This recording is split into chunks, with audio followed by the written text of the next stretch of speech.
Hello students, welcome back. I'm here again for Standard 7 subject Science. As we have started a new chapter, chapter number 12, Reproduction in Plants.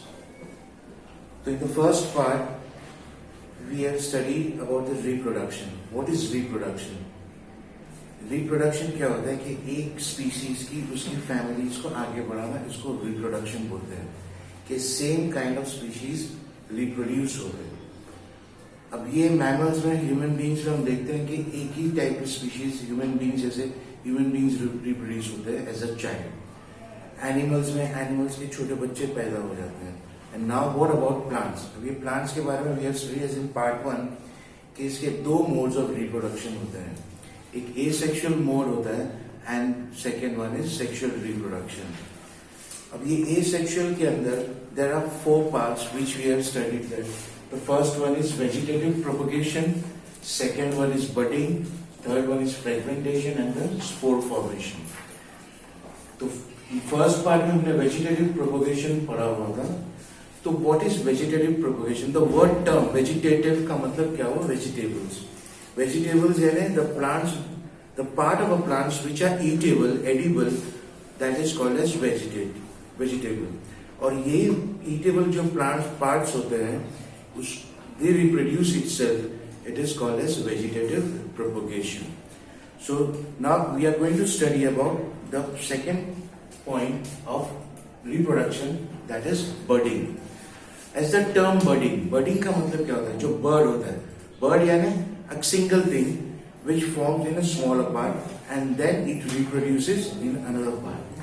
अब जैसे हमने देखा था मालूम, cell membrane sales देखे थे. तो सेल्स जो होते थे हमने we have studied about the first chapter. तो व्हाट आर सेल्स? सेल्स जो होते हैं वो एक रिप्रोड्यूस होके फिर धीरे धीरे अगेन दे कॉन्ट्रैक्ट और इस तरह से this is a yeast cell. अब ये रिप्रोडक्शन इन यीस्ट सेल में बड़े हम way we are going to study. तो यीस्ट सेल जो होता है वो slow and slowly it reproduces a bud. वो बर्ड इट डेवलप्स करता है. अब बर्ड डेवलप करने के बाद कोई भी चीज को डेवलप होता है फिर एक कटिंग हो जाती है. जैसे फॉर एन एग्जाम्पल हम ब्रेड लेते हैं सैंडविच बनाने के लिए.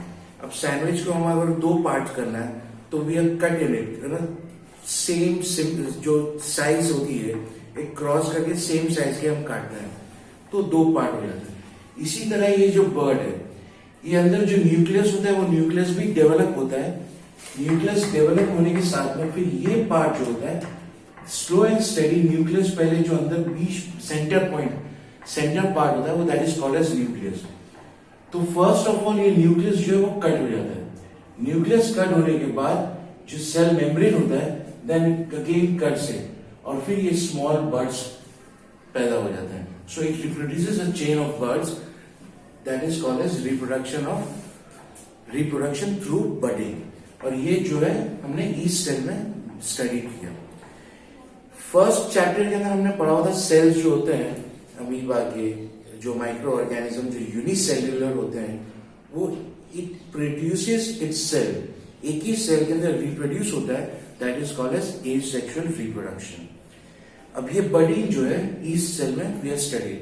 सो you have already learned about the tiny organisms like yeast can be seen only under a microscope. अब ये सिर्फ हम माइक्रोस्कोप में देख सकते हैं because they are very micro organisms. These grow and multiply every few hours if sufficient nutrients are made available to them. अगर सही न्यूट्रिएंट्स उनको मिलेगा so they can reproduce every hour. Human beings reproduce at a longer period of time. Sexual reproduction it takes a longer period of time but asexual reproduction it takes a smaller period of time. अब ये जो budding जो है in each cell it reproduces within hours if sufficient nutrients are made available. उनको सही खुराक मिल गया, जैसे ताकत मिल जाती है.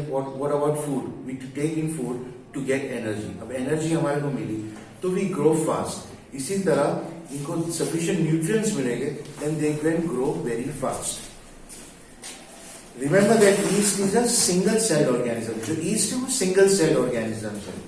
So let us see how they reproduce. So activity here it is given here. Take a piece of yeast cake. Yeast क्या होता है?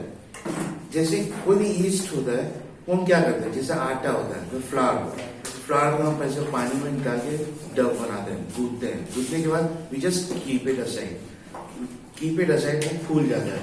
वो फूलने के बाद वो क्या होता है, that is called as yeast. But chemically we produces yeast in another way.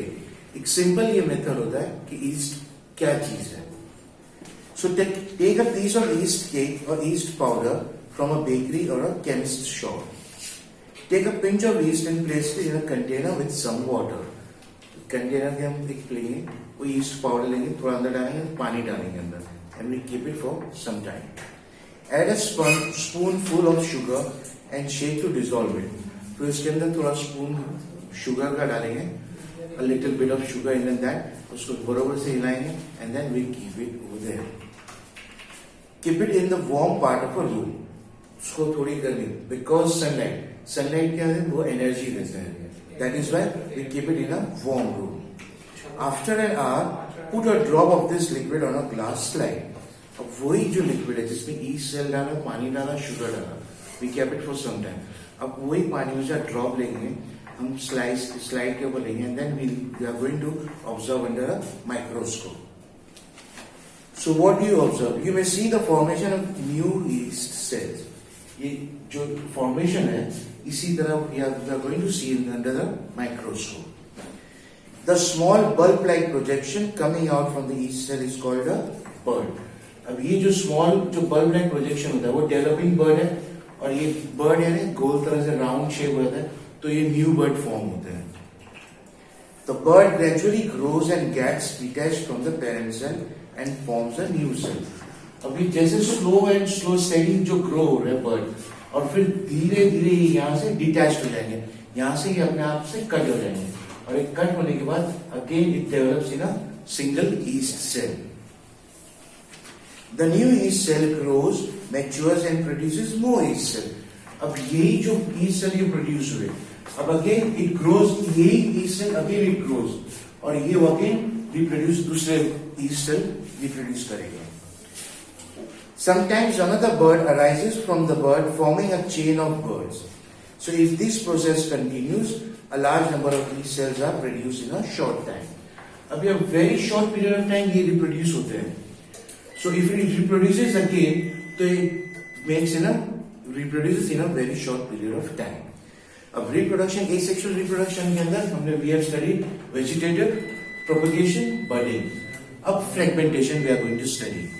Fragmentation, the term fragmentation, fragment का मतलब उसके पीसेस हो जाना, फ्रेगमेंट यानी पार्ट्स हो जाना उसके. टर्म के हिसाब से you understand the term logically, fragment यानी पार्ट हो जाना. ये फ्रेगमेंटेशन यानी इसकी खुद के एक पार्ट हो जाएंगे एंड इट रिप्रोड्यूसेस अगेन. तो you might have seen slimy green patches in ponds और in another stagnant water bodies. Ponds के अंदर हम देखेंगे या कोई पानी जहां जमा रहता है वहां देखते हैं ग्रीन कलर का एक स्लीपर ही होता है, कि वहां पर हम पांव भी रखते हैं तो एकदम स्लिप हो जाते हैं. So what is that? It is an alga. एक ग्रीन कलर का जो होता है इट इज एन एल्गा. अब ये एल्गा रिप्रोड्यूस कैसे करते हैं? It reproduces through fragmentation. Because fragmentation, ये budding, vegetative and spore formation, they are asexual. It means a single unicellular, it reproduces into another part. So these are the algae. When water and nutrients are available, algae grow and multiply rapidly by fragmentation. अब इसको nutrients मिले, पानी मिला तो it grows. अब ये fragmentation, मैंने जैसे कहा word fragment यानी उसके parts हो जाना. अब ये single हुआ, एक fragment. अब यही part को it breaks into two parts. अब ये दो पार्ट के अंदर ब्रेक हो गए तो ये फ्रेगमेंट हो गया, तो it is called as fragmentation. तो fragmentation in spirogyra, that is called as, that is an algae. An algae breaks up into two or more fragments. ये ब्रेक हुआ दो फ्रेगमेंट के अंदर. अब ये फ्रेगमेंट जो है ये दो ब्रेक हुए तो ये वापस अगेन ये ग्रो होंगे. अब ये ग्रो होने के बाद again it breaks up, so it is called as fragmentation. These fragments or pieces grow into new individuals, and this process continues and they cover a large area in a short period of time. अब ये fragment होके again it reproduces, वापस वो grow होंगे. अब grow होने के बाद वो अगेन वो पूरा जो एरिया होता है वो कवर हो जाता है। हम देखते हैं पॉन्ड्स के किनारे या कोई भी स्लीपरी जहाँ पानी ज्यादा होता है, कहीं हैंडपंप रखते हैं या पानी जो वाटर टैंक का जो नीचे हम पानी का कहीं लीकेज हो ना टेरेस के ऊपर, तो वी सी होते हैं ग्रीन कलर के पैचेस वहां तैयार हो जाते हैं। So that is N algae, उसको पानी मिलता है, न्यूट्रिएंट्स मिलता है, तो एक ग्रो। अब वो ग्रो कैसे होते हैं, तो it is due to the fragmentation. Now in spore formation we are going to study about this. So in chapter 1 you learned that a fungi on a bread piece grow from spores which are present in the air. अब ये जो है fungi वो air के अंदर जो spores रहता है ऑलरेडी रहते ही है, so it is a very light in weight.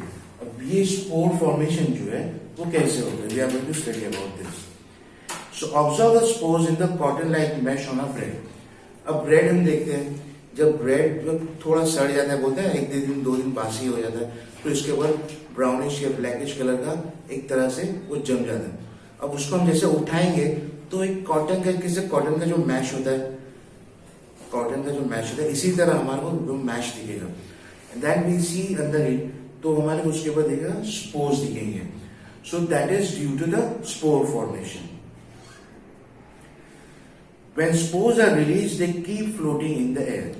अब ये स्पोर्स जो है ये जैसे हमारे को कॉटन मैश की तरह ये है, अब इसको हम रिलीज करेंगे तो स्पोर्स जो है वो एयर के अंदर हवा में उड़ते रहेंगे। अब वो हवा में उड़ने के बाद we can see but it rotates in the air, air हवा के एनवायरमेंट में घूमते रहते हैं because they are very light in weight. अब यही स्पोर्स जब होते हैं हवा में, again they see where another nutrients is there they need, वहां जाके वो सेटल हो जाता है। As they are very light they can cover long distance, वो बहुत ही लाइट होता है, दे कवर वेरी लॉन्ग डिस्टेंस, और वही स्पोर्स के ऊपर हार्ड कवरिंग होता है बिकॉज दे कैन, अब ये जो एटमॉस्फेयर है उसको भी संभालना पड़ता है because it has to be with the atmosphere. तो spores are asexual reproduction bodies, तो ये स्पोर्स जो होता है वो एसेक्सुअल रिप्रोडक्शन होता है। अब यही दूसरी जगह जाते हैं, वहां वापस रिप्रोड्यूस होते हैं, अगेन द स्पोर्स फॉर्मेशन होता है, वो वापस हवा में उड़ जाते हैं, गोज टू अनदर पार्ट जहां न्यूट्रिएंट्स मिलेंगे उनको, वहां again reproduces, so they are asexual reproduction. So each spore is covered by a hard protective coat to withstand unfavorable conditions such as high temperature and low humidity. अब ये spores की एकदम hard cover होता है, ये जो होता है, अब ये स्पोर जो होता है माइक्रोस्कोप के अंदर ही हमारे को दिखेगा, ये स्पोरेंजियम होता है, स्पोर्स हमारे पे खाली ground colour but it has a part, तो ये स्पोरेंजियम होता है, इसका एक पार्ट होता है, नीचे जो रूट्स होते हैं उसके जो अंदर रहते हैं, so that is called as hypha. अब यही उसके जो हार्ड कवरिंग होता है, why, because to withstand the harsh environment around it, और ये बहुत ही लॉन्ग डिस्टेंस कवर करता है, so they can survive for a long time under favourable conditions. A spore germinates, जब कंडीशन उसको मिलता है अच्छी तरह, व्हाई, तो वो खुद जर्मिनेट होता है। अब ये फेवरेबल कंडीशन जैसे ह्यूमन बॉडी, अगर हमारे को अच्छा खाना मिलेगा तो हमारी एनर्जी है, वी ग्रो इट फास्ट, तो बॉडी में मेंटेनेंस हमारे को जरूरत नहीं पड़ेगी। इसी तरह अगर वही स्पोर्स को फेवरेबल कंडीशन में क्या, दे गेट न्यूट्रिएंट्स, वाटर मिल जाएगा, again they grow it very fast. Under favourable conditions a spore germinates and develops into a new individual. Again it develops into a new individual. So plants such as moss and ferns also reproduce by means of spores. अब यही plants जो है such as moss and ferns also reproduce by spore formation. इसी तरह ये spore formation होता है, यही चीज जो है वो asexual reproduce होता है।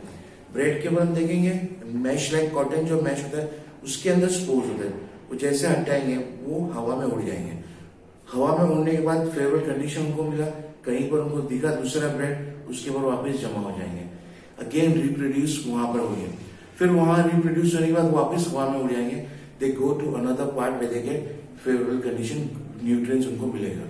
सो इसी तरह ये स्पोर फॉर्मेशन जो है it reproduces in a asexual manner, because spores alone is a single unicellular organism which reproduces it on its own. Okay, students. So in this part we have studied budding, fragmentation और spore formation. और next part के अंदर हम sexual reproduction पढ़ेंगे. So we have studied asexual reproduction. So in the third part we are going to study about sexual reproduction. Okay, students. Thank you.